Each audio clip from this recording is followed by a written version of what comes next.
வணக்கம். இன்னைக்கு நம்ம பார்க்க போகிறது பார்த்தீங்கன்னா ரொம்பவே சூப்பரான தக்காளி சட்னி எப்படி செய்யறது அப்படின்னு தான் பார்க்க போகிறோம்.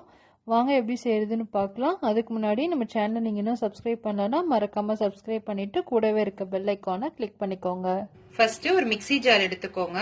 அதுல நம்ம காரத்துக்கு ஏத்தாப்புல ஃபர்ஸ்ட் வரமிளகா சேர்த்திக்கலாம். இது கூட நம்ம ஒரு 4 பெரிய வெங்காயம் கட் பண்ணி வச்சிருக்கோம், அதையும் கூட சேர்த்திடலாம்.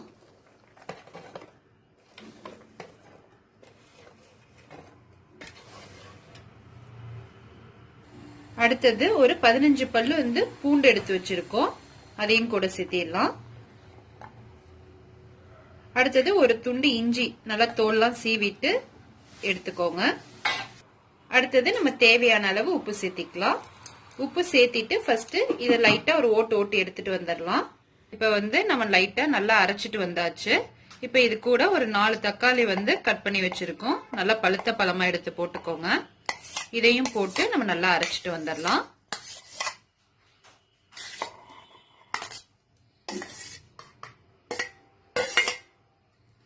இதை நல்லா நைஸா அரைச்சிட்டு வந்துடலாம். இப்போ எல்லாத்தையுமே நல்லா அரைச்சி எடுத்தாச்சு. அடுத்தது ஒரு வானல் வச்சுக்கோங்க. அதுல ஒரு 4 ஸ்பூன் அளவுக்கு எண்ணெய் ஊத்திக்கலாம். இந்த சட்னிக்கு எண்ணெய் கொஞ்சம் அதிகமா ஊத்தினாதான் நல்லா இருக்கும். எண்ணெய் காஞ்சோன்னு கடுகு ஒரு ஸ்பூன் போட்டுக்கோங்க.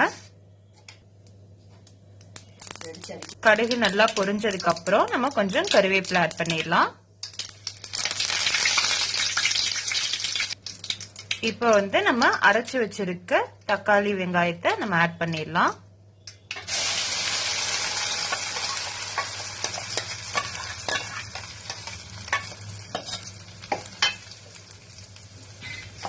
இப்ப இது கூட நம்ம தேவையான அளவு தண்ணி ஆட் பண்ணிக்கலாம். நம்ம மிக்ஸி ஜார்ல இது பண்ணிட்டு இதுலயே ஆட் பண்ணிக்கலாம். பண்ணிட்டு நல்லா கொதி வரணும், நல்லா சுண்டி வரணும், நம்மளுக்கு மேல எண்ணெய் பிரிஞ்சு வரணும், அந்த அளவுக்கு நல்லா கொதிக்க விடணும்.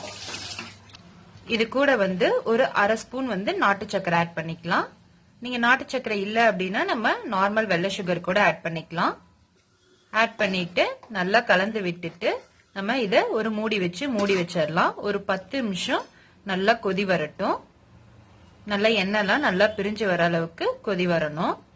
இப்போ 10 நிமிஷம் ஆயிருச்சு. வாங்க உள்ள எப்படி இருக்குன்னு நம்ம திறந்து பார்க்கலாம். இப்ப எண்ணெய்லாம் சூப்பரா பிரிஞ்சு வந்துருச்சு. இப்போ இதை அப்படியே கிளறி விட்டுக்கோங்க. அவ்வளவுதான். இப்போ ரொம்பவே சூப்பரான சுவையான தக்காளி சட்னி ரொம்பவே டேஸ்டா ரெடி ஆயிருச்சு. இது மாதிரி நீங்களும் ட்ரை பண்ணி பாருங்க. ட்ரை பண்ணி பார்த்துட்டு எப்படி இருக்குன்றத கமெண்ட்ஸ்ல சொல்லுங்க. மறக்காம நம்ம சேனலை சப்ஸ்கிரைப் பண்ணிக்கோங்க.